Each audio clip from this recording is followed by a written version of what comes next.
Muito boa noite a todos. Eu quero falar sobre a omissão da Igreja no triplo ofício da identidade cristã. Eu sei que isto parece um tema complexo, colocado desta forma, mas à medida que nós formos caminhando vamos perceber. Nós, como seminário, sabemos que o nosso papel é auxiliar a Igreja de Jesus na formação, na capacitação, no treino de cristãos para que eles possam servir melhor uns aos outros e que possam também trabalhar melhor para a expansão e para o avanço do reino. Agora, nós pretendemos é que esse movimento de formação e de capacitação vá além dos alunos e nós, mas que de uma forma organizada, formal e orgânica, informal, possa ser um refrão constante nas igrejas locais. Em que não só os líderes, os oficiais da igreja arregaçam as mangas, mas que todos possam compreender que estão alistados para a missão. Certamente todos vão afirmar isso, todos vão confirmar isso, todos sabemos dessa necessidade, mas a verdade é que a Igreja, afetada por uma mentalidade consumista, tem sido omissa na manifestação da sua identidade como um sacerdócio que é real e que é chamado a anunciar as virtudes de Deus. Um sacerdócio que é real no sentido da realeza, que é chamado a anunciar, ou seja, a ser profeta, a falar das virtudes, da beleza, da glória que há em Deus. Partindo desta marca identitária que Pedro aponta à Igreja, eu quero hoje trazer o triplo ofício que cada cristão tem e que deve manifestar, à luz do triplo ofício de Jesus, o ungido, como profeta, como sacerdote e como rei.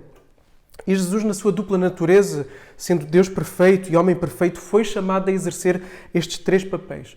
No Antigo Testamento, nós vemos os sacerdotes, os reis, os profetas a serem ungidos para ocuparem os cargos que iriam ocupar diante de Deus e diante do povo. E esta unção confirmava tanto a sua vocação, quanto a promessa da capacitação de Deus para o exercício desta mesma vocação. E os vários profetas, os vários reis, os vários sacerdotes que nós encontramos no Antigo Testamento eram sombras imperfeitas da realidade perfeita que estava por vir. Jesus. Eles todos apontavam para Jesus. Por isso Jesus é ungido, o Cristo, por excelência. Em que o Pai é aquele que unge, o Filho é ungido e o Espírito Santo é unção, como afirmou Irineu, um dos pais da Igreja. E o Catecismo de Heidelberg vai resumir muito bem este triplo ofício de Jesus, na resposta à pergunta 31. Como profeta, ele nos revelou plenamente o plano de Deus para a nossa salvação. Como sacerdote, ele nos resgatou pelo único sacrifício do seu corpo e continuamente intercede por nós junto do Pai. Como rei, governa-nos por sua palavra e espírito e protege-nos e guarda na salvação que conquistou para nós. E Zacarias Ursinos, um dos principais autores do Catecismo, escreveu também um comentário em relação a este Catecismo. E ele resumiu o ofício profético de Jesus em três partes. Revelar a vontade do Pai, instruir um ministério e ensinar internamente e eficazmente por meio desse mesmo ministério. Estas três coisas Cristo fez desde o início da Igreja e o fará até ao fim do mundo. E isso por meio da sua autoridade, poder e eficácia, disse Zacarias Ursinos. Como sacerdote, vimos como profeta. Agora, como sacerdote, Jesus ofereceu-se a si mesmo como o sacrifício propiciatório, derradeiro, final, em favor do seu povo, e ele intercede, como sacerdote também, à direita de Deus, pela Igreja.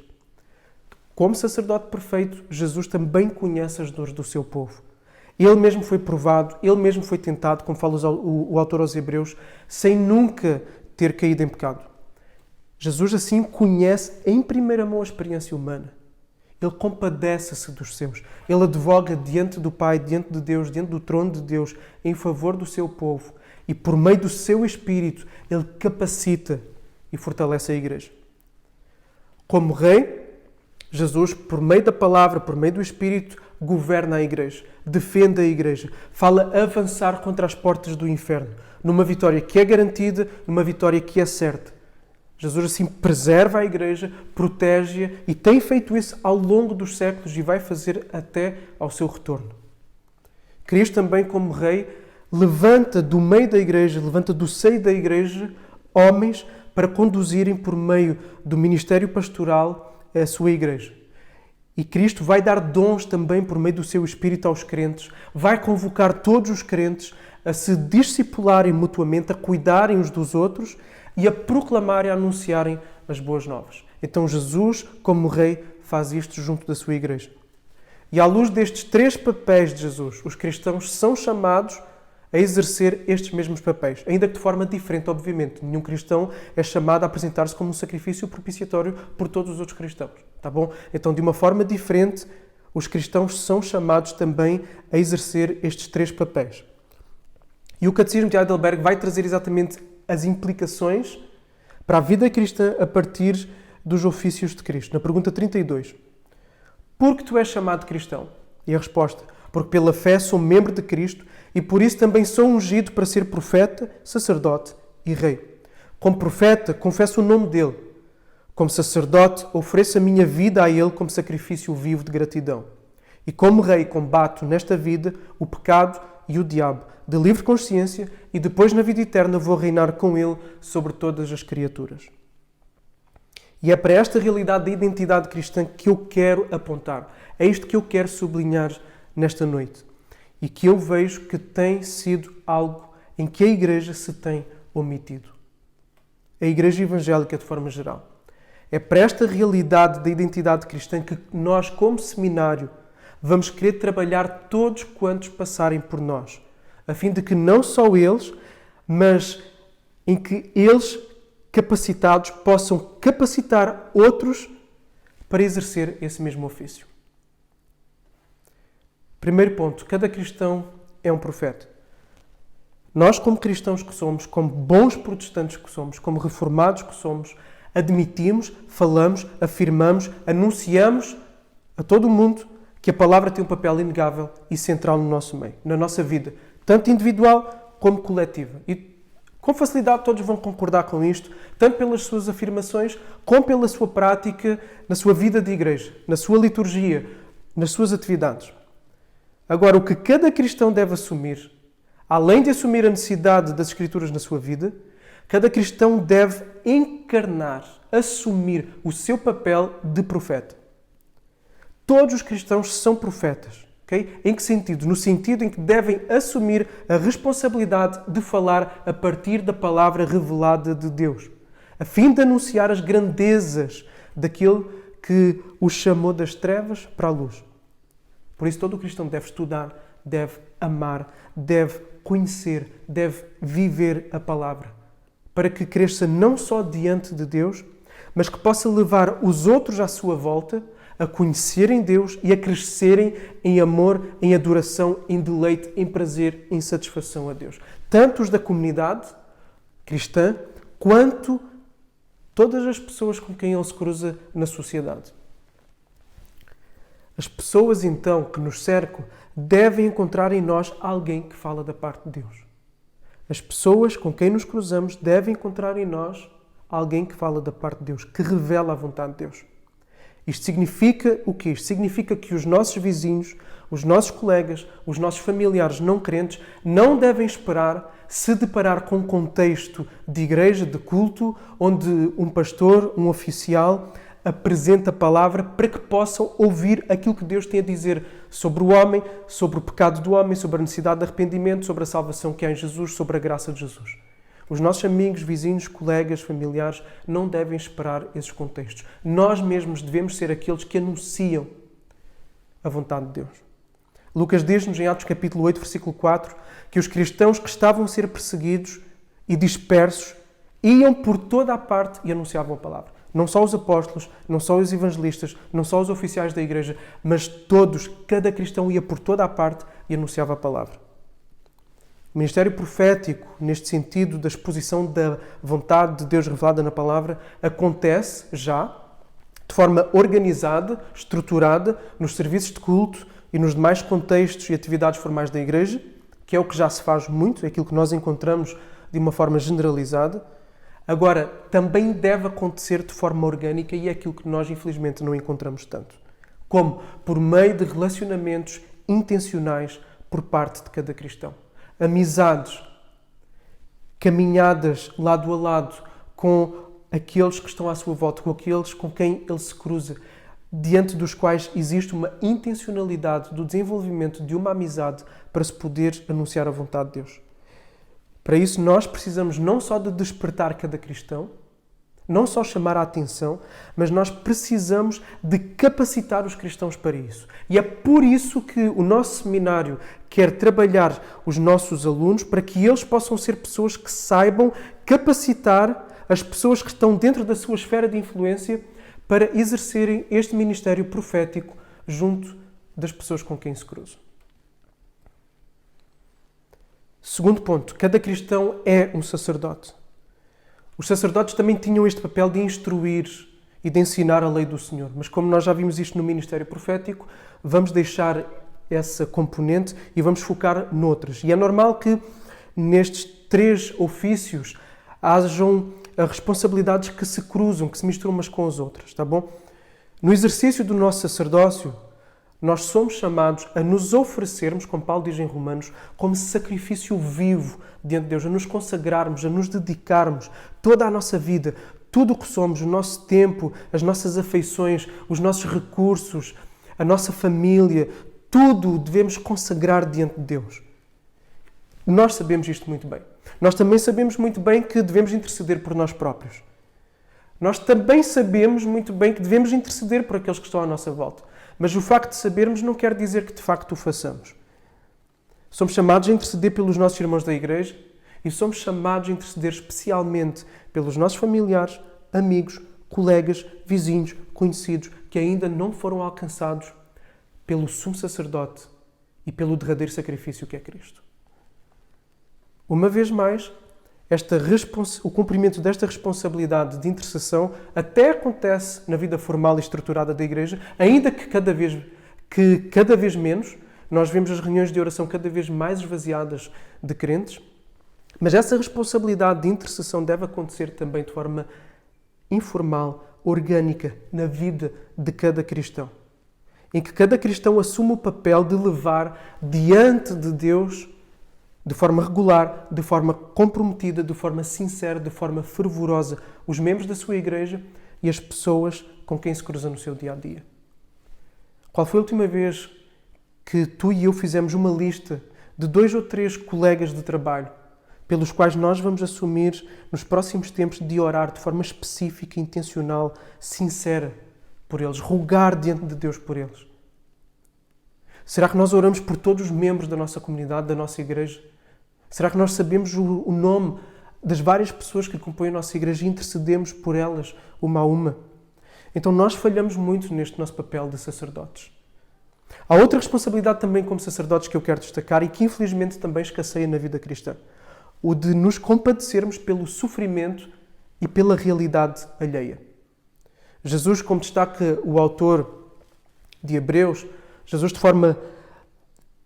o autor de Hebreus destaca de forma evidente, de forma repetida, que Jesus compadece do seu povo. Jesus sabe o que é sofrer. Jesus sabe o que é ser tentado. Jesus sabe o que é ser provado. Jesus tocou a realidade humana em todas as suas esferas. Ele esteve junto de quem sofria e ele aliviou o sofrimento. Ele mesmo sofreu. Jesus passou fome e Jesus saciou a fome de pessoas. Jesus curou pessoas, Jesus libertou pessoas, Jesus ressuscitou pessoas. Jesus trouxe alívio, Jesus fez o bem, sacrificou-se em prol do bem dos outros. E é isto que o autor de Hebreus, nos chama como cristãos a fazer e a viver também. Em Hebreus 13,16, mas não vos esqueçais de fazer o bem e de repartir com os outros, porque Deus se agrada de tais sacrifícios. O cristão é assim desta forma chamado, convocado a fazer ações de misericórdia para com aqueles que estão à sua volta, a aliviar o sofrimento de todos aqueles que se cruzam com ele. A igreja, a comunidade, os cristãos devem cuidar das necessidades espirituais, emocionais e materiais dos seus próprios membros e fazem isso por meio de uma membresia saudável, por meio de estruturas internas que têm, como nós vemos em Atos 6, a igreja organizar-se formalmente, estruturalmente, para aliviar o sofrimento das viúvas, as helénicas e as judias, dando alimento para elas. Agora, esses mesmos cuidados devem ir além das portas da igreja. Deve-se priorizar a igreja, mas deve transbordar para fora. Deve ir para fora de portas. Cada cristão deve envolver-se não apenas no suprimento das suas próprias necessidades, e isto não é preciso mandamento, todos nós fazemos isso de forma natural. Deve suprir as necessidades dos seus irmãos e da comunidade, da sociedade, da cidade onde ele está. Mas é aí que a Igreja tem perdido muito a sua influência. É aí que a Igreja tem se omitido no seu papel, na sua identidade sacerdotal, no alívio do sofrimento das pessoas que estão à sua volta. Os membros da Igreja estão espalhados em vários contextos e de diferentes formas podem ser um farol de esperança para aqueles que não têm esperança. O cristão deve ser um pouco do céu no inferno que é a vida de muita gente. O cristão deve mostrar o Deus compassivo, amoroso que tem. Um Deus que oferece uma salvação certa e a promessa eterna de uma vida plena de alegria onde não existe mais sofrimento. Então o cristão deve ir espalhando estas amostras desta vida que está por vir. Terceiro ofício que o cristão é chamado a ser, um rei. Cristo é o rei dos reis. Cristo governa o seu povo, a Igreja. Cristo protege a Igreja. Cristo guia a Igreja. Mas os cristãos também são chamados a essa responsabilidade. Os presbíteros são chamados a pastorear, a liderar, a cuidar, a guiar a Igreja. Mas quem é que escolhe os presbíteros? Deus chama, mas quem confirma essa chamada? Quem elege os presbíteros? É a própria comunidade. A Igreja, o conjunto dos membros, toma também decisões no dia-a-dia da Igreja. Usa os seus dons, usa as suas capacidades, usa os seus recursos para a construção, para a edificação da Igreja. E cada cristão, abraçando o compromisso com a Igreja por meio da membresia, vai zelar também pela proteção, por meio da disciplina uns dos outros. Vai proteger os membros, vai proteger uns aos outros por meio da disciplina dos ataques da carne, do mundo e do diabo. Por isso aqui é fundamental, absolutamente fundamental, uma compreensão e uma vivência real, saudável, comprometida com a membresia bíblica. Onde se perceba que membresia é muito mais do que votar orçamentos, é muito mais do que votar as cores que vão compor as paredes da Igreja, mas é um envolvimento pessoal, intencional, radical, de serviço e de amor na vida uns dos outros. E uma vez mais aqui, de forma estruturada, de forma organizada, pode existir na maior parte das igrejas listas com membros. E podem existir até contextos formais em que se procura proporcionar e promover a vivência de uma membresia saudável. Mas isso por si só não é suficiente se não existir por parte de cada cristão o assumir desse ofício de uma forma intencional para zelar em favor do seu próximo. Por meio de amizades significativas e por meio de discipulado mútuo. Nós queremos ser e queremos ajudar os outros a serem, para que esses outros ajudem outros também a serem cristãos que se envolvam na vida uns dos outros. Que promovam a edificação, o companheirismo, a confissão de fraquezas, o respectivo encorajamento e aconselhamento, o suprimento de necessidades, a instrução na verdade do Evangelho e das suas implicações, o sustento do ministério e a expansão do Evangelho. Este triplo ofício de profetas, sacerdotes e reis existe em cada cristão. A questão é se estamos a assumir ou não isto, ou estamos a ser omissos. Como seminário, nós queremos muito, mas muito mesmo, poder ajudar a Igreja Portuguesa nesta tarefa, preparando os nossos alunos para que eles possam estar habilitados a habilitar outros para que vivam esse mesmo triplo ofício. Então, que Deus nos ajude, que Deus nos abençoe, que Deus nos dê a sua graça para podermos fazer isto, para a sua glória e para o bem da sua Igreja.